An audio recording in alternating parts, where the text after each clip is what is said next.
I don't think that's an angel. And we'll see what we can do with this, and then that'll be it for today. This story is a little over 3,000 words, and we'll take a look at it here. I Don't Think That's an Angel by Jay Wilburn.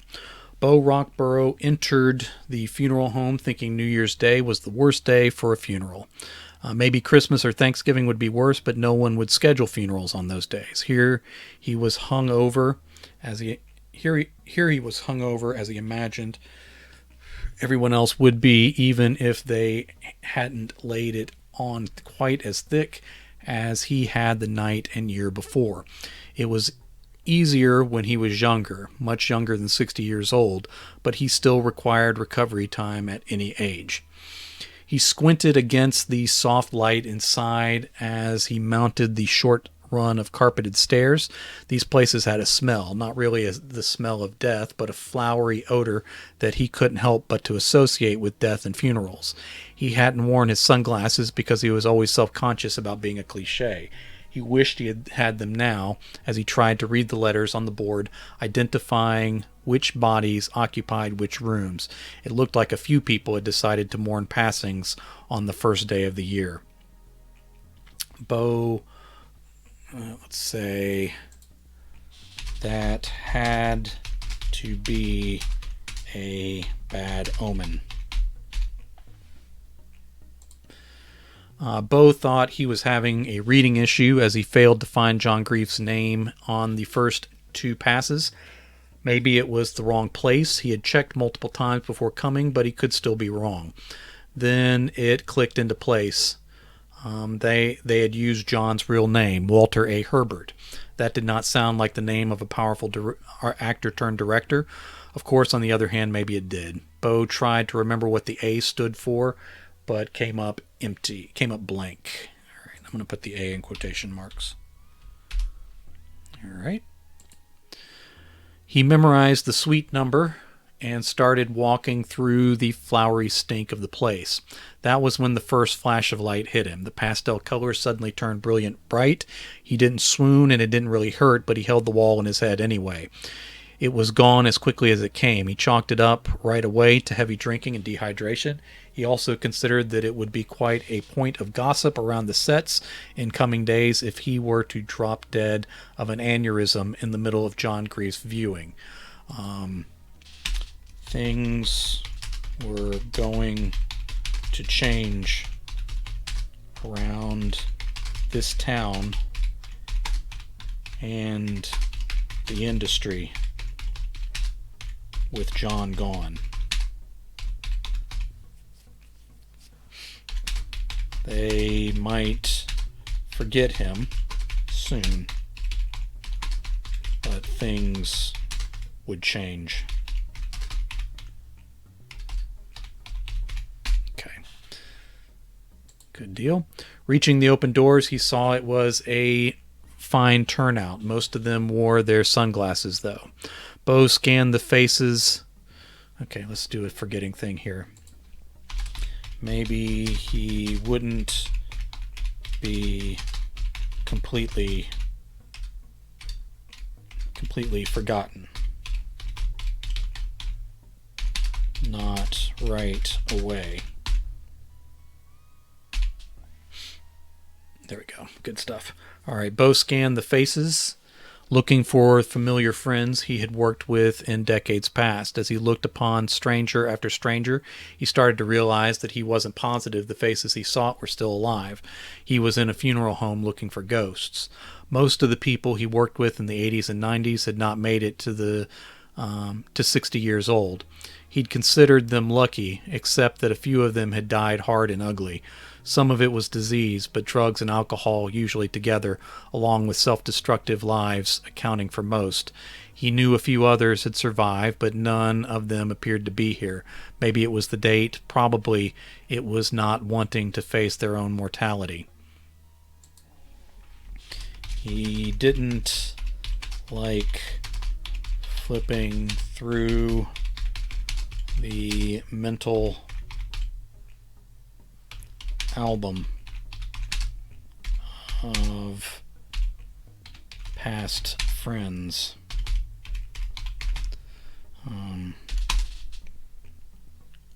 So many of them died young and horribly. He almost couldn't watch his old films because in so many scenes with people alive and full of passion, he found himself to be the last ones. He found himself to be the last one left alive. It was morbid. All those young women were made up to look like angels. At least when the scene started. Okay. Alright, good stuff. John Grief had died on December 30th, one day before his 61st birthday. Some clogged heart thing from what Bo had heard, but he was afraid to ask. He probably needed to get his Bo probably needed to get his own cholesterol checked before he checked out too. He did recognize some of these folks. Most of them were new to the industry. Even though Bo still did some work with the help of Little Blue Pills, he hadn't worked with most of these actors. Both the men and women were easily a third his age. Instead of blue pills, he took out a Goodies powder and chewed it up to help him through this performance. And to try to kill off this persistent headache.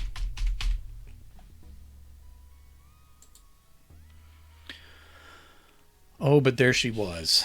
He had kind of feared she might be here, but in the end, Bo had decided she didn't like John that much, and she'd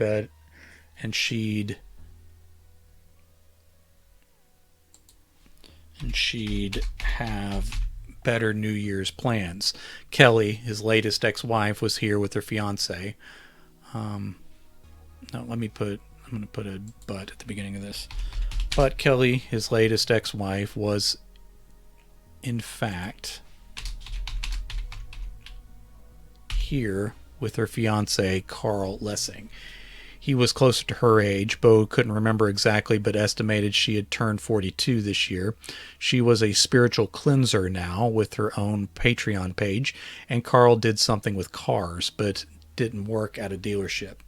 Bo turned away and strolled back up the hall. He swallowed on a bitter taste down in his throat that was only partially due to the headache powders. He wasn't leaving. He didn't hate her. He didn't hate her or him quite that much. He just needed a little more time before he could take this all in.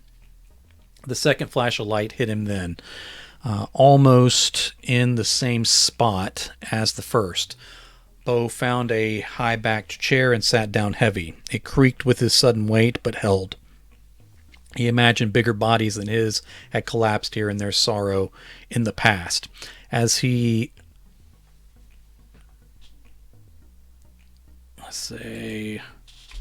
overcome by their sorrow in the past. As he opened his eyes, the overbright colors finished bleeding out of the world, and he got a few milliseconds view of a figure before it winked out of existence too. Hallucinations could be part of drinking and dehydration too. Heavy drinking. Heavy drinking and dehydration too. He was sober at the moment though. Mostly. Even if hungover. It was fast enough that he could dismiss the after image of a person as merely his stressed imagination.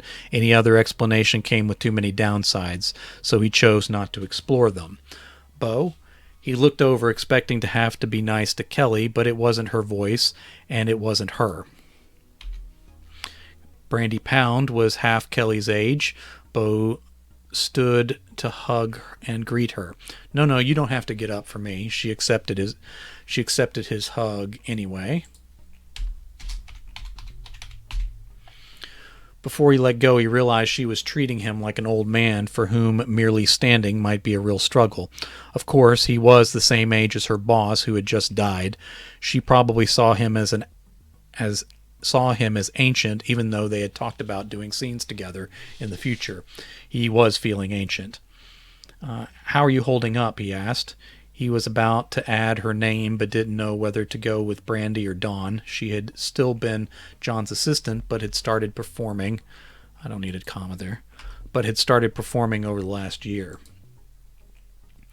Let's say she was good. Very good. All right.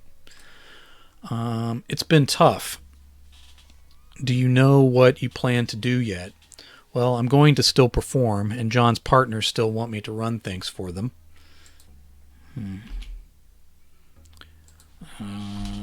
Bo liked that because she seemed to like him. Hopefully, she didn't view him as completely ancient. He could still use the work if she would have him. Okay. Your own studio. That's great. That's great. I mean, not great, he's gone, but you know what I mean. Yeah, that's fine. I wouldn't own anything except my paycheck, which is enough for me for now. Well, there you go. My own site is doing well. Let me put a comma there. And I can still do my live streams until we sort out all the mess. Bo had never done live work. He always needed the option for cuts and edits. Time to get the equipment in working order was always good too. The industry was passing him by if it hadn't already. He hadn't been completely stupid with his money over the years, but he hadn't been smart enough to be able to stop working some at least. What sort of mess? Hold on.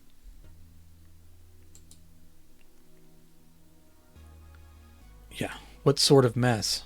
She rolled her eyes. That made her seem even younger to him and made him feel like maybe he did need to sit down like the old man he was. He had started to feel old in the 90s.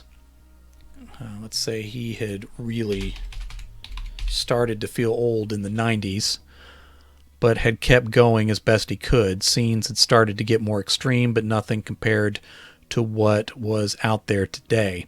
He had never adjusted well to changes over the decades. Everyone shaving clean, including the men, was one change he still wasn't completely comfortable with.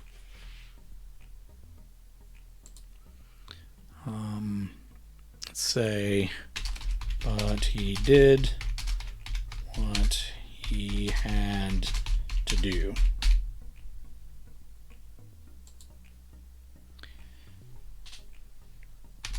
He supposed it did make things look bigger.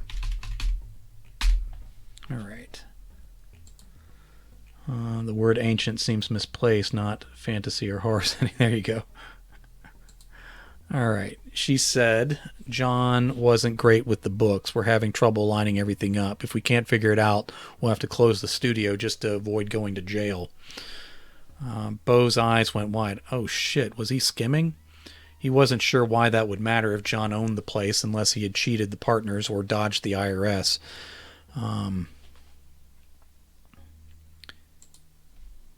He hoped John wouldn't do that, but who knew?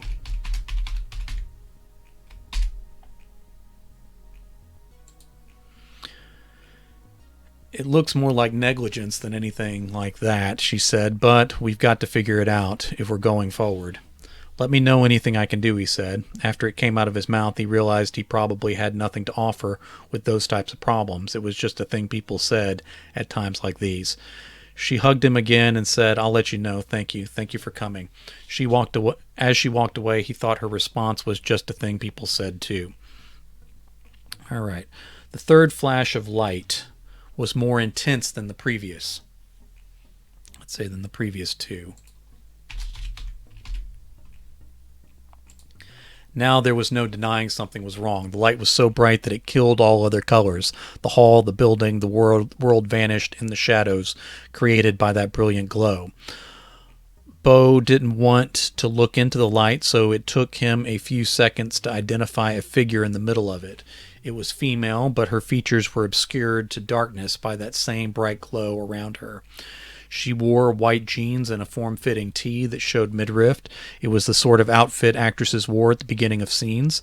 Back when he and John were both still actors, they joked about how pointless wardrobe was when viewers now had the power to fast forward past all the setup.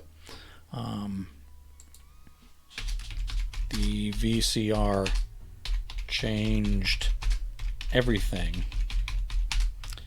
and even that was a relic that some of the women working today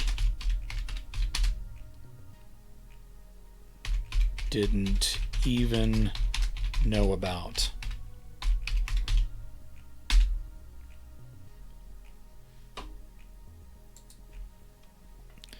She had wings too. They were made of light and seemed to be the source of the brilliance that threatened to burn his eyes and split his skull. Bo sat down hard. Let me put the comma there. And the chair happened to be behind where he fell by pure chance. The images flashed out of existence, but left a spread of colors in his vision that floated to and fro in the shape of his strange little angel. You okay, Bo? It wasn't his ex this time either. It took him a couple seconds to collect himself and identify her. He had no time to process what had just happened. All right, let me make her a new paragraph. Carmen. It was Carmen Stern. She was much older than Brandy, but still quite a bit younger than Bo himself.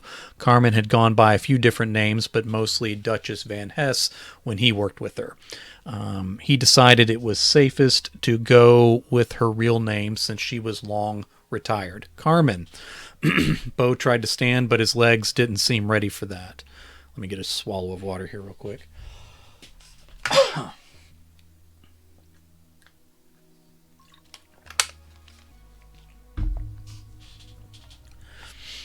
All right.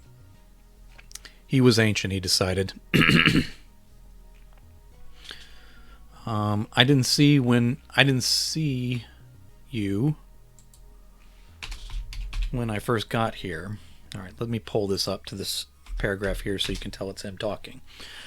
Well, it is a big crowd. That's nice to see. I was worried no one would show up with it being this day. And with, you know, how people are with funerals in this business.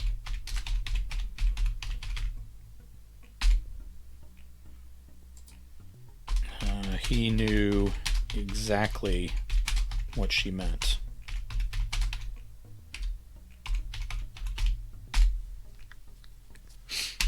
His funeral wouldn't have half this many people. He feared. All right. Yeah, hell of a way to start the year. You guys were close, came up together. I imagine this hit you pretty hard. Bo nodded and looked away. She placed a hand on his arm and squeezed. He felt a stirring that wasn't appropriate for this setting. You two dated at one point, right? She chuckled and said, who didn't date John, right? We were friendly still, but I hadn't talked with him in years. Right, I still did work with him from time to time. Behind the camera? He didn't like that she assumed enough to ask that question. No, on-screen talent still. Not all the time, but I fill in when he needed me. She made a humming noise and then said, look at you, Tiger, I'm impressed. He laughed and shrugged. She had been good with her money and was doing some sort of media thing on the internet that had nothing to do with the industry. She said something, but he didn't hear a word of it as he watched a thing made out of shadow walk along the wall from the entrance toward John Grief's suite. It appeared to wear robes. It had wings made out of feathers, but they hung limp and dark behind the figure's back. The light came from a halo this time. It was bright, but nothing like the flashes that had previously changed the nature of other colors or darkened the world entirely. No, this thing stalked through this world without looking like it really belonged. Without looking like it really belonged to the light.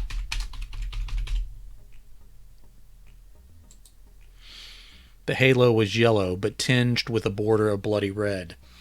Bo started to entertain the idea that these things were more than hallucinations, but something other than the angels his mother used to pray to come protect him and deliver him from a life of sin. The thing continued up the hallway and entered the viewing where Bo lost track of it. Bo, sorry, I saw a ghost. He choked before he could come up with a response. She patted his back lightly. Sorry, that was in poor taste, let's say. No, it's fine.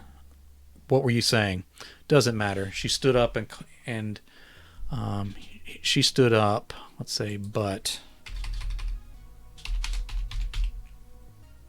he caught her by the wrist, being careful not to squeeze too hard or too desperate. No, stay here. She patted his hand over his wrist with her free hand. I need to finish making the rounds. If you want, I can come get you before a few of us go out for drinks. I need some hair of the dog myself.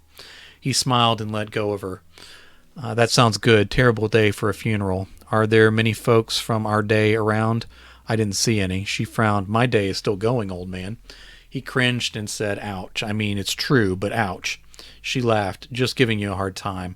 No, not many from back in the day. A couple you might know from the early 2000s. All of them are behind the camera now. He rolled his eyes. Yeah, come get me when you go. I'll have my walker and nurse standing by. She swatted his shoulder as a joke, but it really hurt. Stop it. He let her go, and then saw more dark figures approaching. No, he doesn't need to saw them. Then more dark figures approached. All right, very good. We're in the home stretch here. Last 2 pages. Bo's breath caught in his throat. These didn't even have halos. That yellow bordered by red light outlined their dark shapes. Feathers actually fell white from their ragged wings. All the ones he could make out were female. A few appeared to be unclothed, but shadow hid most all the detail. Bo pressed himself into the upholstery of his chair, hoping to go unnoticed by these passing creatures. Something grabbed his arm as they drew even with him, and he cried out. Sorry, I didn't mean to startle you. Kelly. His ex had finally arrived. He started to rise, but she held him down. No, you can stay seated. That's fine. How old did he really look? One of the figures turned its featureless shadow of a head in his direction. The rumbling noise that came from her could have been a growl or a purr. A feather floated free of her right wing as the group of specters continued on to where John's body lay. Lay lifeless.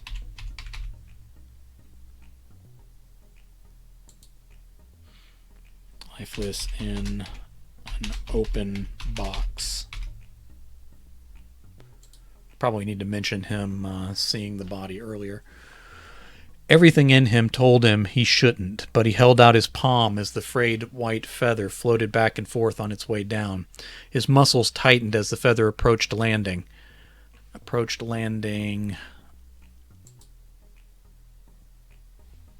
On his hand. He thought he might have felt something, but he couldn't be sure before it broke into scattered light and disappeared entirely. Bo lowered his hand and saw Kelly kneeling beside him and staring. This wasn't good. He needed to say something. So, what did you see? Nothing. I'm just tired. Not nothing. I can feel it too. Tell me what you saw. He hesitated, wondering what she had noticed. Then he remembered she was into all that spiritualist mumbo-jumbo. He wasn't about to give her ammunition to talk about him in her next video. No way. It was nothing. How's Carl? Carl is fine. I know there are spirits here. I'm only catching glimpses from the corners of my eyes. I feel something. Though. I think it is dark. But they're not revealing themselves to me, and I can't really... Hold on, let me put a comma there. And I can't really identify the energy one way or the other. Just tell me. I don't want to be in your videos. She frowned at him. I never use names. You'd know that if you watched any of them. Do you watch any of my videos? That's not even the same thing, and you know it. But I take your point. Tell me what you saw. Bo sighed as he watched the last group of spirits enter the room at the end of the hall. Angels, I think, sort of. What do you mean, sort of? Bo sighed again. They're dark, almost like they're hidden in shadows. Made of shadows? Maybe. They have wings, either made of light or feathers. It's almost like the light around them makes them darker. Kelly's eyes... that's not how you do that. Kelly stared into his eyes. Into his weary eyes. Into his dry, weary eyes. I'm just going to keep adding adjectives. I'm going to keep adding adjectives all day. Kelly's... you don't need to say Kelly's eyes stared. That's crazy. Kelly stared into his dry, weary eyes with a level of concentration and sincerity that made him wildly uncomfortable. They're using the light to conceal themselves. I don't know. I need to say her name here so we keep all this straight. I don't know, Kelly. Maybe. I don't think those are angels. Bo rolled his eyes. I don't think they're real, Kelly. You're lying, but I understand why you're afraid. You couldn't meet her. He couldn't meet her eyes. I don't believe in any of this stuff. What you believe doesn't change what is real, she said as she stood up. Where did they go? Do you see them now? He turned his attention toward the viewing. She pointed. In there? I guess, maybe. Now she took his hands and pulled him to his feet. He felt too weak to stand, but it turned out he was too weak to resist. Kelly pulled him along the hall toward the room. Okay, she already pulled him, so let's have her lead him. She led him along the hall toward the room. The figures emerged in a wash of light before Bo and his ex could arrive. He pulled her sideways into the wall against the flowery paper that matched the perfume stink of the place. She held his shoulder and chest. Are they here? Just be quiet, he whispered. I don't want them to see me. Kelly ran her hands through the air around him and acted like she was plucking something away from him. It probably had to do with auras and energy. It made him want to shove her. He didn't, though, because deep down he didn't want to face this alone. In the midst of all those dark female forms with various styles of wings was a man in a suit. The light caught the curves and lines of his face at various angles. He was waxy, swollen, and misshapen. It was definitely John Grief, though. John? Bo whispered the name despite his fear.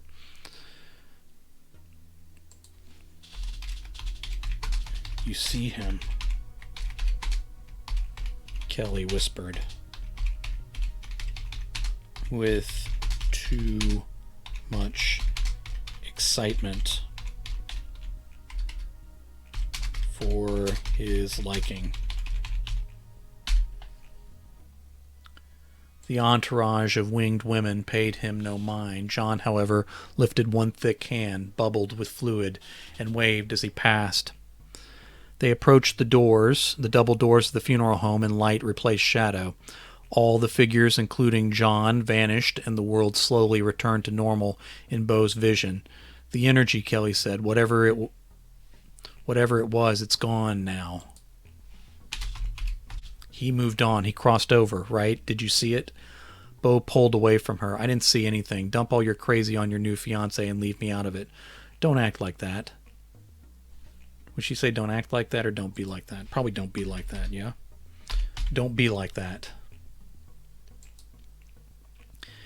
He stalked away through the hall and out the doors, so as if he were chasing John's ghost and his gang, his new gang of dark angels.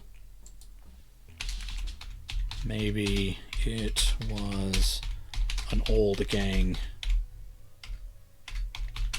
of angels who died too young. Bo was left to wonder what dark things might come for him once his time was up.